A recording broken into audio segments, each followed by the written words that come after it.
प्रणाम आप सभी को। मेरा नाम रोशन है।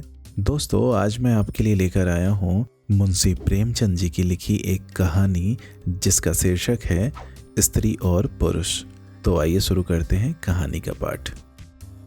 विपिन बाबू के लिए स्त्री ही संसार की सुंदर वस्तु थी। वह कवि थे और उनकी कविता के लिए स्त्रियों के रूप और यौवन की प्रशंसा ही सबसे चित्ताकर्षक विषय था। उनकी दृष्टि में स्त्री जगत में व्याप्त कोमलता, माधुर्य और अलंकारों की सजीव प्रतिमा थी। जबान पर स्त्री का नाम आते ही उनकी आंखें जगमगा उठती थी, कान खड़े हो जाते थे, मानो किसी रसिक ने गाने की आवाज सुन ली हो।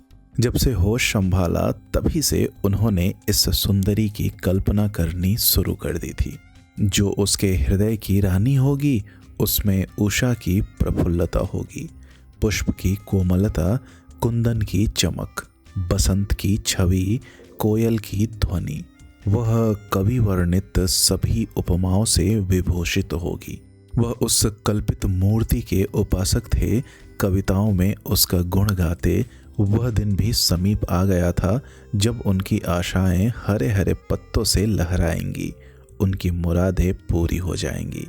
कॉलेज की अंतिम परीक्षा समाप्त हो गई थी और विवाह के संदेशे आने लगे थे। विवाह तय हो गया। विपिन बाबू ने कन्या को देखने का बहुत आग्रह किया, लेकिन जब उनके मामू ने विश्वास दिलाया कि लड़की बहुत ही रूपवती है, मैंने अपनी आंखों से देखा है, तब वह राजी हो गए। धूमधाम से बारात निकली और विवाह का मुहूर्त आया। वधू आभूषणों से सजी हुई मंडप में आई तो विपिन को उसके हाथ पांव नजर आए। कितनी सुंदर उंगलियां थी, मानो दीप सिखाए हों। अंगों की शोभा कितनी मनोहारिणी थी, विपिन फूले न समाये। दूसरे दिन वधू विदा हुई तो वह उसके दर्शनों के लिए इतने अधीर हुए कि ज्यों ही रास्ते में कहारों ने पालकी रखकर मुंह हाथ धोना शुरू किया, आप चुपके से वधू के पास जा पहुंचे। वह घूंघट हटाए पालकी से सिर निकाले बाहर झांक रही थी।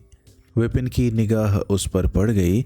यह वह परम सुंदर रमणी न थी जिसकी वह बरसों से कल्पना कर रहे थे। यह एक चौड़े मुंह, चिपटी नाक और फूले हुए गालों वाली कुरूपा स्त्री थी। रंग गोरा था पर उसमें लाली के बदले सफेदी थी, और फिर रंग कैसा ही सुंदर हो, रूप की कमी नहीं पूरी कर सकता। विपिन का सारा उत्साह ठंडा पड़ गया। हाँ, इसे मेरे ही गले पड़ना था। क्या इसके लिए समस्त संसार में और कोई न मिलता था? उन्हें अपने मामू पर क्रोध आया जिसने वधू की तारीफों के पुल बांध दिए थे। अगर इस वक्त वह मिल जाते तो विपिन उनकी ऐसी खबर लेता कि वह भी याद करते। जब कहारों ने फिर पालकियां उठाई तो विपिन मन में सोचने लगा, इस स्त्री के साथ कैसे मैं बोलूंगा, कैसे इसके साथ जीवन कटेगा। इसकी ओर तो ताकने ही से घृणा होती है। ऐसी कुरूपा स्त्रियां भी संसार में हैं, इसका मुझे अब तक पता न था। क्या मुंह ईश्वर ने बनाया है, क्या आंखें हैं। मैं और ऐबों ऐबों की ओर से आंखें बंद कर लेता, लेकिन वह चौड़ा सा मुंह। भगवान, क्या तुम्हें मुझी पर यह वज्रपात करना था? विपिन को अपना जीवन नरक सा जान पड़ता था। वह अपने मामू से लड़ा, ससुर को लंबा चौड़ा खर्रा लिखकर फटकारा, माँ बाप से हुज्जत की, और जब इससे शांति न मिली तो कहीं भाग जाने की बात सोचने लगा। आशा पर उसे दया अवश्य आती थी। वह अपने को समझाता कि इसमें उस बेचारी का क्या दोष है। उसने जबरदस्ती तो मुझसे विवाह किया नहीं, लेकिन यह दया और यह विचार उस घृणा को न जीत सकता था जो आशा को देखते ही उसके रोम रोम में व्याप्त हो जाती थी। आशा अपने अच्छे से अच्छे कपड़े पहनती, तरह तरह के बाल संवारती, घंटों आईने के सामने खड़ी होकर अपना श्रृंगार करती, लेकिन विपिन को यह सब नकली से मालूम होते। वह दिल से चाहती थी कि उन्हें प्रसन्न करूं, उनकी सेवा करने के लिए अवसर खोजा करती थी, लेकिन विपिन उससे भागा भागा फिरता था। अगर कभी भेंट हो जाती तो कुछ ऐसी जली कटी बातें करने लगता कि आशा रोती हुई वहां से चली जाती। सबसे बुरी बात यह थी कि उसका चरित्र भ्रष्ट होने लगा। वह यह भूल जाने की चेष्टा करने लगा कि मेरा विवाह हो गया है। कई कई दिनों तक आशा को उसके दर्शन भी न होते थे। वह उसके कह कहे की आवाज़ें बाहर से आती हुई सुनती, झरोखे से देखती कि वह दोस्तों के गले में हाथ डाले सैर करने जा रहे हैं और तड़प कर रह जाती। एक दिन खाना खाते समय उसने कहा, अब तो आपके दर्शन ही नहीं होते, मेरे कारण घर छोड़ दीजिएगा क्या? विपिन ने मुंह फेर कर कहा, घर पर ही तो रहता हूँ, आजकल जरा नौकरी की तलाश है, इसलिए दौड़ धूप ज़्यादा करनी पड़ती है। आशा बोली, किसी डॉक्टर से मेरी सूरत क्यों नहीं बनवा देते? सुनती हूँ आजकल सूरत बनाने वाले डॉक्टर पैदा हुए हैं। विपिन बोला, क्यों नाहक चिढ़ती हो, यहाँ तुम्हें किसने बुलाया था? आशा बोली, आखिर इस मर्ज की दवा कौन करेगा? विपिन ने कहा, इस मर्ज की दवा नहीं है, जो काम ईश्वर से करते न बना उसे आदमी क्या कर सकता है? आशा बोली, यह तो तुम ही सोचो कि ईश्वर की भूल के लिए मुझे दंड दे रहे हो। संसार में कौन ऐसा आदमी है जिसे अच्छी सूरत बुरी लगती हो, किंतु तुमने किसी मर्द को केवल रूपहीन होने के कारण कुंवारा रहते देखा है? रूपहीन लड़कियां भी माँ बाप के घर नहीं बैठी रहती, किसी न किसी तरह उनका निर्वाह हो ही जाता है। उसका पति उस पर प्राण न देता हो, लेकिन दूध की मक्खी नहीं समझता। इस पर विपिन ने झुंझला कर कहा, क्यों नाहक मेरा सिर खाती हो? मैं तुमसे बहस तो नहीं कर रहा हूँ। दिल पर जब्र नहीं किया जा सकता और न दलीलों का उस पर कोई असर पड़ सकता है। मैं तुम्हें कुछ कहता तो नहीं हूँ, फिर तुम क्यों मुझसे हुज्जत करती हो? आशा यह झड़की सुनकर चली गई। उसे मालूम हो गया कि इन्होंने मेरी ओर से सदा के लिए हृदय कठोर कर लिया है। विपिन तो रोज सैर सपाटे करते, कभी कभी रात को गायब रहते। इधर आशा चिंता और नैराश्य से घुलते घुलते बीमार पड़ गई, लेकिन विपिन भूल कर भी उसे देखने न आता। सेवा करना तो दूर रहा, इतना ही नहीं, वह दिल में मानता था कि वह मर जाती तो गला छूटता। अब की खूब देखभाल कर अपनी पसंद का विवाह करता। अब वह और भी खुल गया। पहले आशा से कुछ दबता था, कम से कम उसे यह धड़का लगा रहता था कि कोई मेरी चाल ढाल पर निगाह रखने वाला भी है। अब वह धड़का छूट गया। कुवासनाओं में ऐसा लिप्त हो गया कि मर्दाने कमरे में ही जमघटे होने लगे। लेकिन विषय भोग में धन ही का सर्वनाश नहीं होता, इससे कहीं अधिक बुद्धि और बल का भी सर्वनाश होता है। विपिन का चेहरा पीला पड़ने लगा, देह भी क्षीण होने लगी, पसलियों की हड्डियां निकल आई और आंखों के इर्द गिर्द गड्ढे पड़ गए। अब वह पहले से कहीं ज्यादा शौक करता, नित्य तेल लगाता, बाल बनवाता, कपड़े बदलता, किंतु मुख पर कांति न थी। रंग रोगन से क्या हो सकता? एक दिन आशा बरामदे में चारपाई पर लेटी हुई थी। इधर हफ्तों से उसने विपिन को न देखा था। उन्हें देखने की इच्छा हुई। उसे भय था कि वह न आएंगे, फिर भी वह मन को न रोक सकी। विपिन को बुला भेजा। विपिन को भी उस पर कुछ दया आ गई, आकर सामने खड़ा हो गया। आशा ने उसके मुंह की ओर देखा तो चौंक पड़ी। वह इतने दुर्बल हो गए थे कि पहचानना मुश्किल था। बोली, तुम भी बीमार हो क्या? तुम तो मुझसे भी ज्यादा घुल गए हो।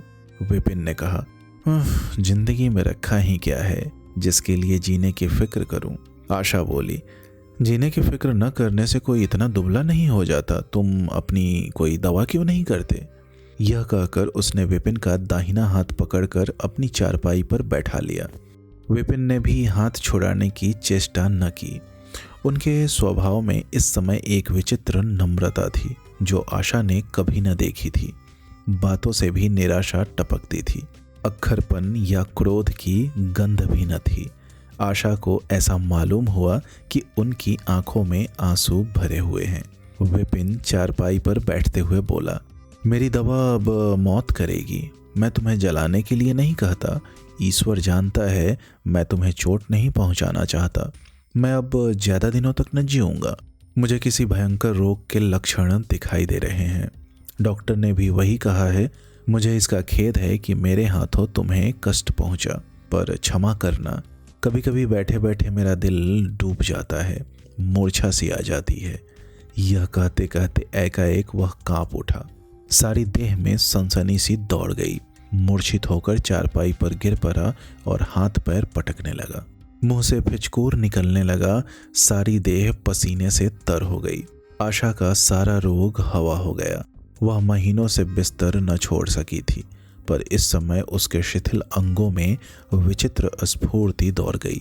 उसने तेजी से उठकर विपिन को अच्छी तरह लेटा दिया और उनके मुख पर पानी के छींटे देने लगी।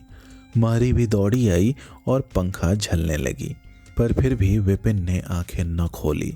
संध्या होते होते उसका मुंह टेढ़ा हो गया और बायां अंग शून्य पड़ गया। हिलाना तो दूर रहा, मुंह से बात निकालना भी मुश्किल हो गया। यह मूर्छा न थी, फालिज था। फालिज के भयंकर रोग में रोगी की सेवा करना आसान काम नहीं है। उस पर आशा महीनों से बीमार थी, लेकिन उस रोग के सामने वह अपना रोग भूल गई। 15 दिनों तक विपिन की हालत बहुत नाजुक रही। आशा दिन के दिन और रात की रात उसके पास बैठी रहती। उसके लिए पथ्य बनाना, उसे गोद में संभाल कर दवा पिलाना, उसके जरा जरा से इशारों को समझना उसी जैसी धैर्यशाली स्त्री का काम था। अपना सिर दर्द से फटा करता, ज्वर से देह तपा करता, पर इसकी उसे जरा भी परवाह न थी। 15 दिनों बाद विपिन की हालत कुछ संभली। उसका दाहिना पैर तो लुंज पर गया था, पर तोतली भाषा में वह कुछ बोलने लगा था। सबसे बुरी गत उसके सुंदर मुख की हो गई थी। वह इतना टेढ़ा हो गया था जैसे कोई रबड़ के खिलौने को खींचकर बढ़ा दे।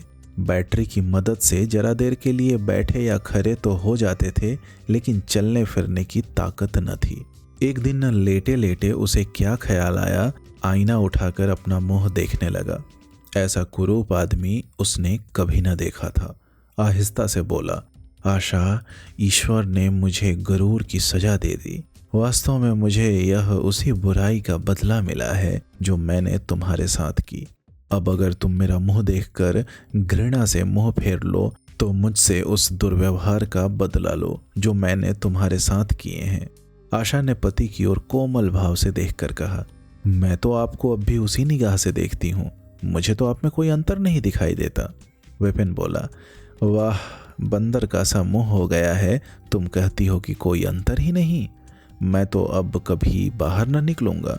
ईश्वर ने मुझे सचमुच दंड दिया।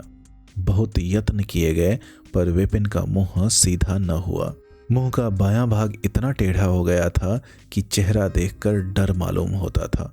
हाँ, पैरों में इतनी शक्ति आ गई कि अब वह चलने फिरने लगा। आशा ने पति की बीमारी में देवी की मनौती की थी। आज उसी की पूजा का उत्सव था। मोहल्ले की स्त्रियां बनाव सिंगार किए जमा थी। गाना बजाना हो रहा था। एक सहेली ने पूछा, क्यों आशा, अब तो तुम्हें उनका मुंह जरा भी अच्छा न लगता होगा। आशा ने गंभीर होकर कहा, मुझे तो पहले से कहीं मुंह ज्यादा अच्छा लगता है। चलो, बातें बनाती हो। नहीं बहन, सच कहती हूँ, रूप के बदले मुझे उनकी आत्मा मिल गई जो रूप से कहीं बढ़कर है। विपिन कमरे में बैठे हुए थे। कई मित्र जमा थे। ताश हो रहा था। कमरे में एक खिड़की थी जो आंगन में खुलती थी। इस वक्त वह बंद थी। एक मित्र ने उसे चुपके से खोल दिया और शीशे से झांक कर विपिन से कहा, आज तो तुम्हारे यहाँ परियों का अच्छा जमघट है। विपिन ने कहा, बंद कर दो। अजी, जरा देखो तो कैसी कैसी सूरतें हैं। तुम्हें इन सबों में कौन सबसे अच्छी मालूम होती है? विपिन ने उड़ती हुई नजरों से देखकर कहा, मुझे तो वही सबसे अच्छी मालूम होती है जो थाल में फूल रख रही है। वाह री आपकी निगाह, क्या सूरत के साथ तुम्हारी निगाह भी बिगड़ गई। मुझे तो वह सबसे बदसूरत मालूम होती है, इसलिए कि तुम उसकी सूरत देखते हो और मैं उसकी आत्मा देखता हूँ। उसके दोस्त ने कहा, अच्छा, यही मिसेज विपिन है। विपिन ने कहा, जी हाँ, यह वही देवी है। दोस्तों, उम्मीद करता हूँ यह कहानी आपको पसंद आई होगी। ऐसे ही ढेरों कहानियाँ सुनने के लिए आप हमसे जुड़े रहें। बहुत बहुत धन्यवाद।